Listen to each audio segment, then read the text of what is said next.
नमस्कार मित्रों, मैं Ravindra Yadav NR coaching point में आपका हार्दिक स्वागत करता हूं। मित्रों, इससे पहले मैंने आपको एक टॉपिक पढ़ाया था ट्रांसफॉर्मेशन में ही।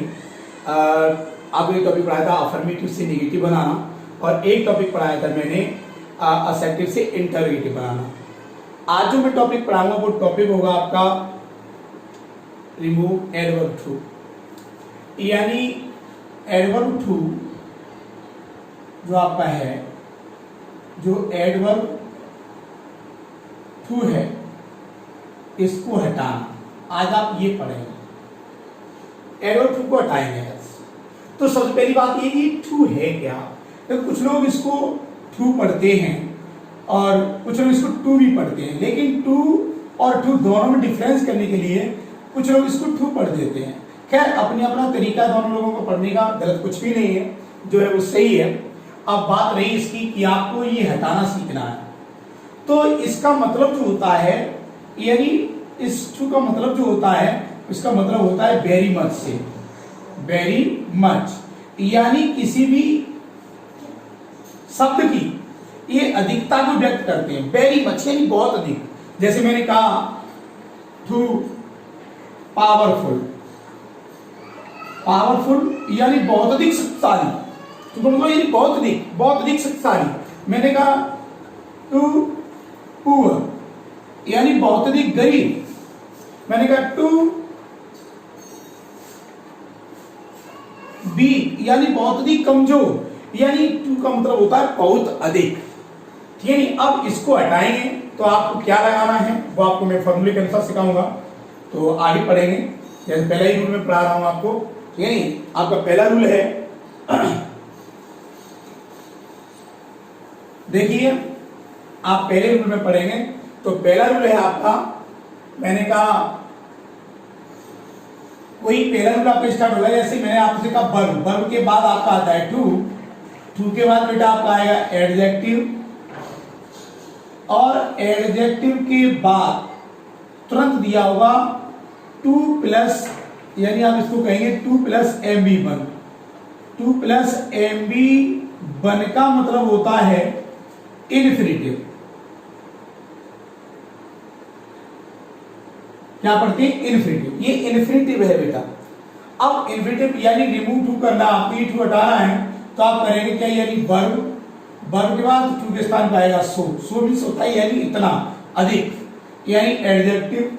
अब एडजेक्टिव के बाद जो आपका टू प्लस एम बी बन दिया यानी इन्फिनिटिव दिया है, तो टू को हटाते हैं। टू को हटाने के बाद लगाते हैं दैट। जब इस क्रिया का संबंध आगे दिए हुए सब्जेक्ट से हो यानी कर्ता से हो, तो दैट के बाद दिए हुए कर्ता का प्रोनाउन यानी सब्जेक्ट का प्रोनाउन, बेटा प्रोनाउन के बाद यानी जो वर्ब प्रेजेंट टेंस में है तो आप लगाएंगे कैन नॉट, क्योंकि इसका अर्थ नेगेटिव में होता है अक्सर। अगर ज्यादातर नेगेटिव में है, अगर नेगेटिव में है तो कैन नॉट, और नेगेटिव में नहीं है तो नॉट नहीं लगाएंगे, यानी कैन नॉट। और पास्ट टेंस में वर्ब हो तो लगाएंगे कुड नॉट। इसके बाद टू हट जाएगा, एम बी वन, आगे जो सेंटेंस हो वो, ये आपका फॉर्मूला बन गया पहला। फॉर्मूले के अनुसार सेंटेंस पढ़ेंगे। जैसे मान लो मैंने कोई सेंटेंस दिया, मैंने कहा Rita is too poor to read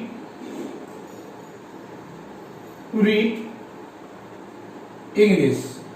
तो भैया पुअर का मतलब गरीब से नहीं है, यह पुअर का मतलब कमजोर से है। बहुत अधिक पुअर है, बहुत अधिक कमजोर है। मैंने यहां पढ़ने के लिए दिया है पुअर, मान लीजिए। अब मैंने कहा रीता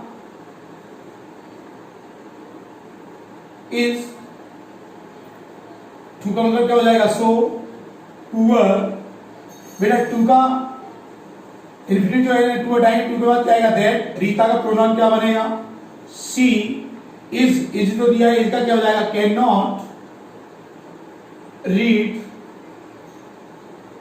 इंग्लिश। इस तरीके से ऐसे मैंने तो सेंटेंस दिया। मैंने कहा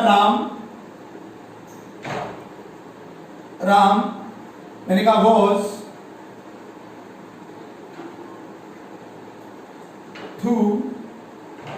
लेजी टू रन फास्ट। चलो मैंने आपको ये समझ दिया, मैंने कहा Ram was too lazy, Ram बहुत अधिक आलसी था, टू रन फास्ट तेज दौड़ने के लिए। आप क्या करेंगे, यानी राम वॉज, यानी टू का क्या हो जाएगा, सो लेजी, टू बेटा लाएंगे दैट, दैट के बाद राम जो दिया, राम का प्रोनाउन क्या बनेगा, ही। बेटा टेंस आपका किसमें, पास्ट में, जब पास्ट में तो क्या आएगा, कुड नॉट, कुड नॉट के बाद जो वर्ब दिए रन, इससे पहले सब्जेक्ट आएगा तो राम का प्रोनाउन क्या बनाएंगे आप, सॉरी ये तो हो गया ना, उसके बाद बच्चा क्या है, यानी वर्ब रन फास्ट, यानी that he could not run fast. इसके बाद आपका नेक्स्ट फॉर्मूला जो है वो अपना दूसरा फॉर्मूला पढ़ेंगे। दूसरा फॉर्मूला देखो, ये आपने लिख लिया होगा, इसको जल्दी करो। जितना भी मैं आपको पढ़ा रहा हूं आपको साथ का साथ तैयार करना है। एक बार वीडियो देख लो, दूसरी बार देख लो, जो लोग साथ पढ़ रहे हैं अभी, ये आपको हर हालत में तैयार होना चाहिए बेटा, क्योंकि आपको यहाँ एग्जाम में तो मिलेगा ही मिलेगा, इसमें से मिलता है, क्योंकि ट्रांसफॉर्मेशन में एक सेंटेंस आता है, कोई भी आ सकता है 2 नंबर का, अगर इसमें से नहीं आता दूसरे में आएगा, लेकिन कंपटीशन में आपको श्योर इसमें से मिलता ही मिलता है। इसके अलावा मैंने देखिए दूसरा फॉर्मूला बताया कि दूसरा फॉर्मूला है कि वर्ब के बाद टू प्लस एडजेक्टिव, बेटा एडजेक्टिव के बाद कोई फॉर से इनडायरेक्ट ऑब्जेक्ट जुड़ा होगा। क्या जुड़ा होगा, इनडायरेक्ट ऑब्जेक्ट। इस इनडायरेक्ट ऑब्जेक्ट के बाद कोई इन्फिनिटिव दिया है। क्या दिया है, इन्फिनिटिव। मैंने आपको बता दिया इन्फिनिटिव, इन्फिनिटिव का मतलब क्या है, 2 प्लस MB1, पहले फॉर्मूले में लिखा चुका हूं, 2 प्लस MB1। अब यहां मान के चलो कि जैसे वर्ब दिया, वर्ब के बाद दिया 2 प्लस एडजेक्टिव, उसके बाद फॉर, इनडायरेक्ट ऑब्जेक्ट और इन्फिनिटिव। अब यहां इनडायरेक्ट ऑब्जेक्ट दिया है, इनडायरेक्ट ऑब्जेक्ट यानी इस इन्फिनिटिव का संबंध जो है, इस वर्ब का जो संबंध है उस इनडायरेक्ट ऑब्जेक्ट से है, न कि आगे दिए हुए सब्जेक्ट से। आगे दिए हुए सब्जेक्ट से नहीं है, इसका सीधा जो मतलब है वो इस वर्ब का संबंध केवल इनडायरेक्ट ऑब्जेक्ट से है। नेगेटिव अर्थ यहां से निकलेगा। देखो भाई, जब इससे इसका संबंध निकलता है तो फॉर के स्थान पे आप दैट लगाएंगे और दिए हुए इनडायरेक्ट ऑब्जेक्ट को आप क्या बनाएंगे, सब्जेक्ट। यानी इनडायरेक्ट जो ऑब्जेक्ट दिया उसको सब्जेक्ट बनाएंगे, तब आपका फॉर्मूला यूज होगा, यानी वर्ब, वर्ब के बाद जो टू दिया है, टू के स्थान पर सो, सो के बाद बेटा एडजेक्टिव, एडजेक्टिव, एडजेक्टिव के बाद जो फॉर दिया, फॉर के स्थान में क्या आएगा, दैट। अब दैट के बाद जो ऑब्जेक्ट दिया है, इस ऑब्जेक्ट को आप सब्जेक्ट बनाएंगे। क्या बनाएंगे, सब्जेक्ट। सब्जेक्ट के बाद अकॉर्डिंग टू टेंस, यानी अगर प्रेजेंट में तो कैन नॉट, और पास्ट में है तो कुड नॉट। कुड नॉट के बाद जो वर्ब दिया वो MB1, इसके बाद दिए हुए सब्जेक्ट का आप लिखेंगे ऑब्जेक्ट, यानी सब्जेक्ट जो दिया था उस सब्जेक्ट का क्या लिखेंगे, सब्जेक्ट एज ऑब्जेक्ट, ऑब्जेक्ट के रूप में। इस तरीके से फॉर्मूला यूज होगा। इसमें सेंटेंस कैसे होगा, सेंटेंस समझो। मैंने कुछ सेंटेंस दे दिया, मैंने कहा टी, टी के बाद मैंने कहा tea is too hot, tea is too hot for him to take, to take.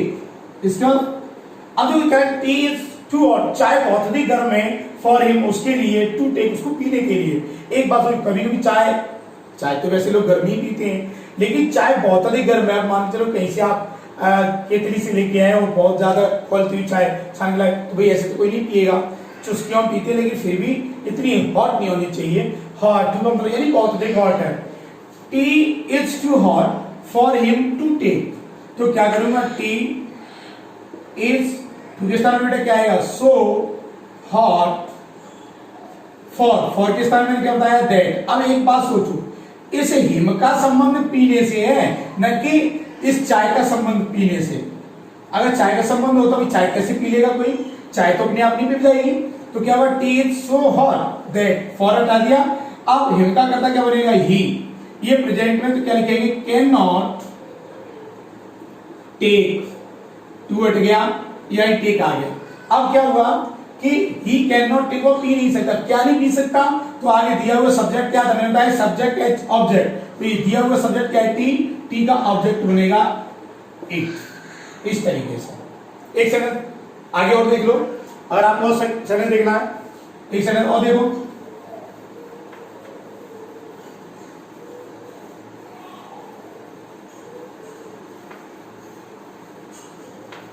देखो बेटा, एक सेकंड और दिया मैंने, एक सेकंड दिया, जैसे मैंने कहा द ट्री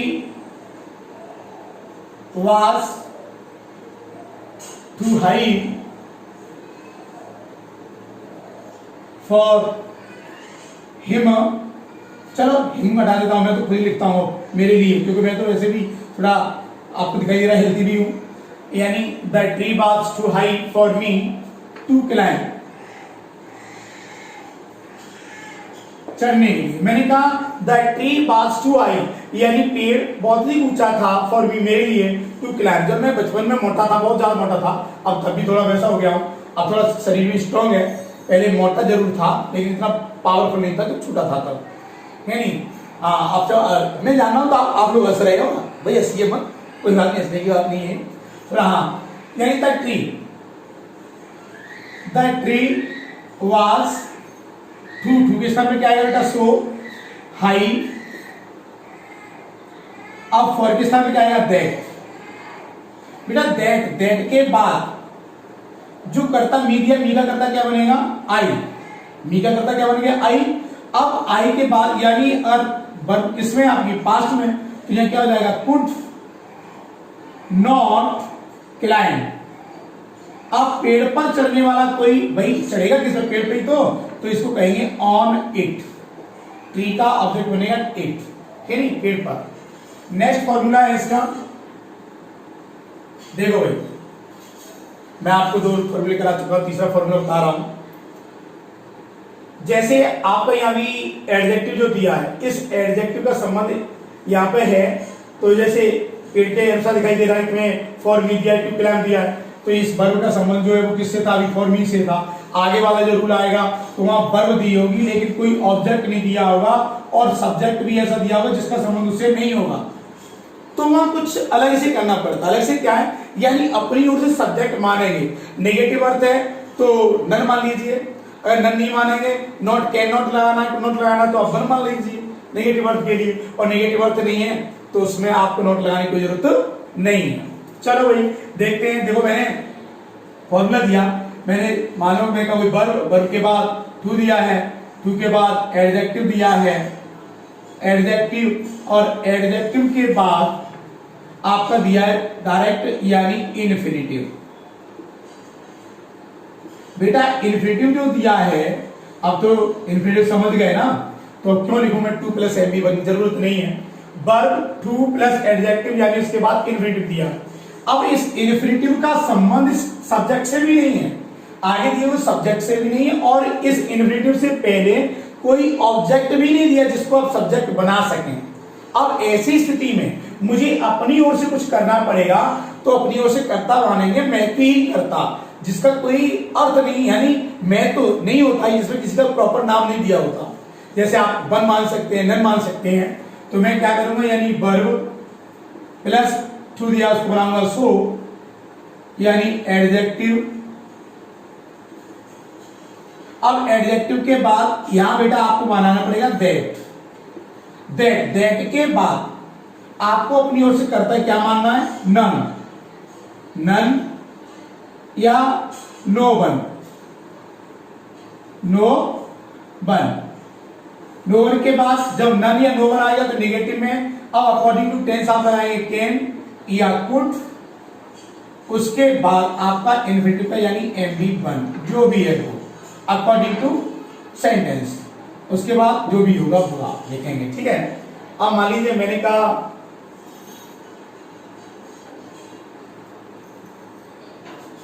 मैंने कहा the sun is too fast. मैंने कहा the sun is too fast to go out. बेटा मैंने कहा the sun is too fast to go out, यानी सूर्य नहीं है, ये द सन का मतलब है धूप से। बताइए द सन यानी धूप इज टू फास्ट, बहुत ही तेज है, टू गो आउट बाहर जाने के लिए, बाहर जाने के लिए। अब बताओ बाहर जाएगा कौन? धूप तो अपने आप नहीं आएगी, कोई जाने वाला कोई व्यक्ति होगा ना। तो इसमें महत्वहीन करता यानी मानेंगे तो क्या कहेंगे? ऐसी स्थिति में मैंने सेंटेंस किया, तो सेंटेंस किस तरीके से करेंगे आप देखो, आप सेंटेंस करेंगे यानी द सन इज, उनके स्थान में क्या आएगा बेटा? So fast. अब टू हटाएंगे, लगेगा दैट। दैट के बाद जो कर्ता दिया है सन, इस सन का संबंध गो से नहीं है, तो ऐसी स्थिति में अपनी ओर से कर्ता मानेंगे नन, यानी कोई नहीं। अब ये प्रेजेंट में तो लिखेंगे कैन गो आउट, यानी बाहर कोई नहीं जा सकता है। इस तरीके से देखो मेरे साथियों, अभी स्थिति इतनी गंभीर है कि मैं आपको, आप लोग सोचते हैं कि YouTube से कैसे पढ़े, वीडियो देख के कैसे पढ़ लें, जब तक आप कोशिश नहीं करेंगे तब तक नहीं पढ़ पाएंगे। आपको कोशिश करनी ही पड़ेगी और कोशिश करनी चाहिए। आप पढ़ने की कोशिश करो और एक्सरसाइज भी लगाइए। जो नहीं आए, समझ में नहीं आए, वो मुझे पूछो। आपको समझ नहीं आता है इस तरीके से वीडियो को बार बार देखो, यानी और फिर भी दिक्कत है तो मुझे फ़ोन करके पूछ सकते हैं। मैं आपकी हर तरीके से सहायता करने के लिए तैयार हूँ। जिस तरीके से मैंने आपको समझाया इस तरीके से आप सेंटेंस करेंगे। नमस्कार।